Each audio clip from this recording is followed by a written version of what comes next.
नमस्कार। मैं आचार्य डॉक्टर सरिता मिश्रा आप ज्योतिष और आध्यात्म के आपके अपने चैनल में आप सभी दर्शकों का हार्दिक अभिनंदन करती हूँ।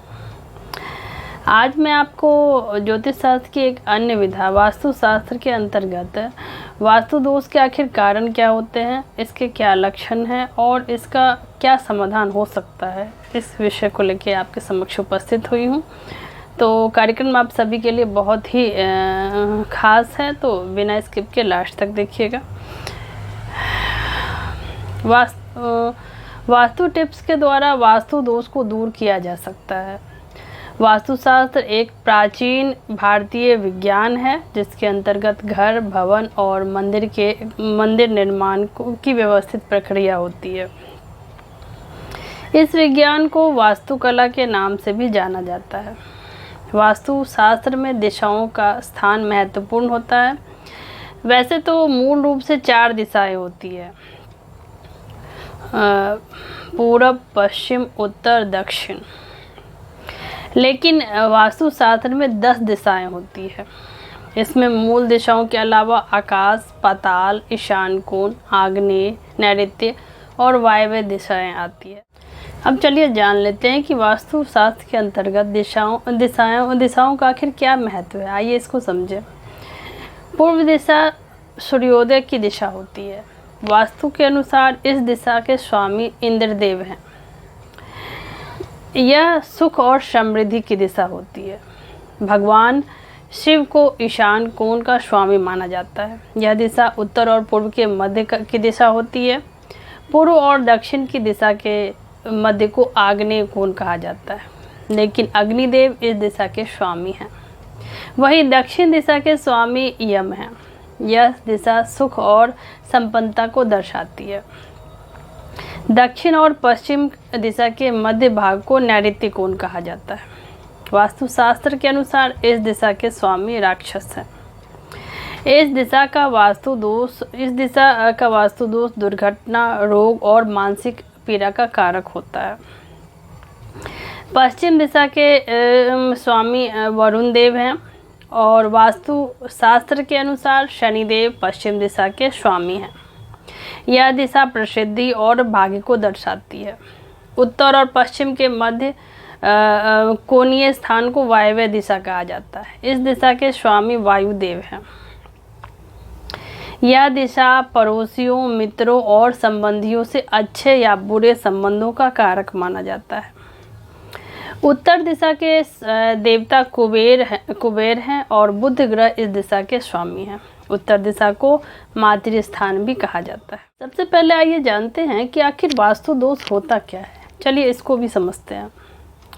वेदों के अनुसार चारों दिशाओं में विभिन्न देवताओं का स्थान होता है। साथ ही नवग्रहों की दिशाएं भी निर्धारित होती है। इनके प्रभाव से हमें सकारात्मक ऊर्जा व आत्मबल मिलता है। लेकिन यदि मकान, भवन या दुकान बनाते समय इस दिशा संबंधी कोई भी कमी या त्रुटि रह जाती है तो घर में नकारात्मक ऊर्जा का वास होने लगता है और इसे ही वास्तु दोष कहा जाता है। तो चलिए सबसे पहले जानते हैं कि वास्तु दोष को दूर करने के लिए कौन से उपाय अपनाने चाहिए। आइए इसको समझ। वास्तु दोष के निवारण के लिए सर्वप्रथम वास्तु यंत्र का प्रयोग किया जाता है। वास्तु यंत्र बहुत शक्तिशाली होता है।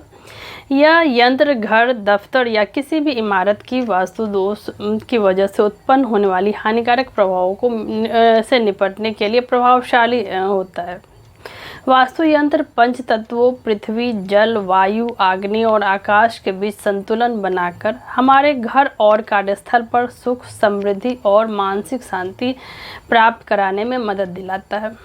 वास्तु यंत्र न केवल बुरे प्रभाव को खत्म करता है बल्कि सकारात्मक ऊर्जा भी उत्पन्न करता है।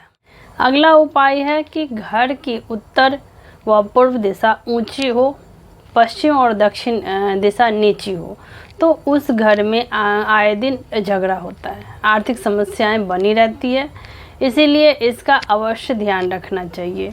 घर का वायव्य कोण ऊंचा होने पर शत्रुओं की संख्या में वृद्धि होती है और दुर्घटनाएं होती रहती है। जिस घर का नैऋत्य कोण और दक्षिण निचला होता है, ईशान व उत्तर दिशा हो तो ऐसे घरों के मालिक नशा एवं अन्य व्यसनों में अपना धन बर्बाद करते हैं।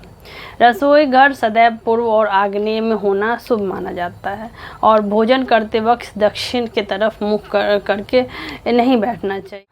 अगला उपाय है वास्तुशास्त्र के अनुसार घर का नक्शा। यदि आप 2 मंजिला मकान बनवाना चाहते हैं तो पूर्व एवं उत्तर दिशा की ओर भवन की ऊंचाई कम रखें, जिससे भवन में सकारात्मक ऊर्जा बनी रहती है। भवन में पूर्व और उत्तर की दिशा में ही दरवाजे और खिड़कियां रखना लाभकारी रहता है। दक्षिण और पश्चिम दिशा में भूलकर भी खिड़कियां दरवाजे नहीं होने चाहिए। वास्तु के अनुसार घर में धन रखने के लिए तिजोरी का मुख हमेशा उत्तर की ओर खुलने वाला होना चाहिए। पूर्व दिशा में बाथरूम शुभ रहता है, लेकिन सिर्फ नहाने के लिए। नेक्स्ट है घर का मुख्य प्रवेश द्वार पूर्व और अग्निकोण के द्वार का रंग सदैव हरा या नीला रखना चाहिए। दक्षिण दिशा के प्रवेश द्वार का रंग हरा रंग, लाल, बैगनी, केसरिया होना चाहिए। नैऋत्य और ईशान कोण का प्रवेश द्वार हरे रंग का या पीला रंग का या केसरी या बैगनी होना चाहिए। पश्चिम और वायव्य दिशा का प्रवेश द्वार सफ़ेद या सुनहला होना चाहिए। उत्तर दिशा का प्रवेश द्वार आसमानी, सुनहला या काला होना चाहिए। अगला उपाय है बेडरूम में गेट के सामने वाली दीवार बेहद ही महत्वपूर्ण होती है। ऐसे में यह स्थान भाग्य और संपत्ति को दर्शाता है, इसलिए यह कहा जाता है कि इस दिशा का सही होना ज़रूरी है। वहीं पे बेडरूम में टेबल गोल होना चाहिए। बीम के नीचे और कॉलम के सामने नहीं सोना चाहिए। बच्चों के शयन कक्ष में कांच नहीं लगाना चाहिए। मिट्टी और धातु की वस्तुएं अधिक होना चाहिए। ट्यूबलाइट की जगह लैंप का प्रयोग यहाँ पे करना चाहिए। अगला उपाय है घर के प्रमुख व्यक्तियों यानी कि मुखिया को शयन कक्ष नैऋत्य दिशा में रखना इनके लिए लाभकारी है और बच्चों के लिए वायव्य कोण में रखना। शयन कक्ष में सोते समय सिर उत्तर में और पैर दक्षिण की तरफ ना करें।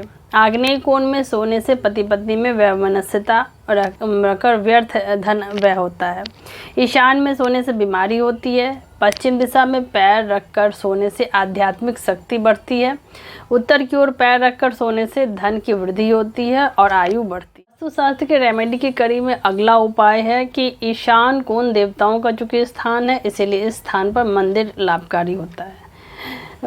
इसीलिए हमेशा ही ईशान कोण में सकारात्मक ऊर्जा का वास होता है और परिवार वालों के ज्ञान में वृद्धि होती है। यहाँ पे यदि आपने मंदिर स्थापित किया है, पूजा करते समय मुख पूर्व की तरफ रखना चाहिए हमेशा। इसके अलावा उत्तर दिशा की ओर मुख करके भी पूजा कर सकते हैं। ऐसा करने से घर में धन और समृद्धि आती है। वही अगर आप अभी पढ़ाई कर रहे हैं तो पूर्व तथा उत्तर दिशा की ओर मुख करके, यानी कि विद्यार्थियों के लिए उत्तर और पूर्व की ओर मुख करके विद्या अध्ययन करना विशेष लाभकारी रहता है। नेक्स्ट उपाय है घर या ऑफिस पर हिंसक तस्वीरें नहीं होनी चाहिए। फल, फूल और बच्चों की तस्वीरें जीवन शक्ति की प्रतीक होती है। इन्हें घर की दीवार पर पूर्व या उत्तर दिशा में लगाना कल्याणकारी रहता है। पर्वत इत्यादि प्राकृतिक दृश्य दर्शाती तस्वीर को दक्षिण या पश्चिम दिशा में लगाना सही रहता है। शुभ प्रतीक चिन्हों जैसे कि स्वास्तिक, मंगल कलश, ओम इत्यादि की तस्वीरों को लगाने से घर में सकारात्मक ऊर्जा का प्रवेश होता है। वास्तु के अनुसार पूर्वजों का चित्र हमेशा ही दक्षिण दिशा में लगाना चाहिए। पूर्वजों के चित्रों को मंदिर में कभी भी नहीं लगाना चाहिए। तो इसी के साथ ईश्वर की कृपा हम सभी के ऊपर हमेशा बनी रहे, ऐसी मंगल कामना के साथ इसके साथ साथ आप सभी से रिक्वेस्ट है कि यदि आपको मेरा यह कार्यक्रम पसंद आता है तो इसे लाइक शेयर और सब्सक्राइब अवश्य करें। इसके साथ साथ यदि आप में से कोई अपनी कुंडली मुझसे एनालिसिस करवाना चाहते हैं या ज्योतिष सीखना चाहते हैं तो स्क्रीन पे दिए नंबर पे जाके आप संपर्क कर सकते हैं। धन्यवाद।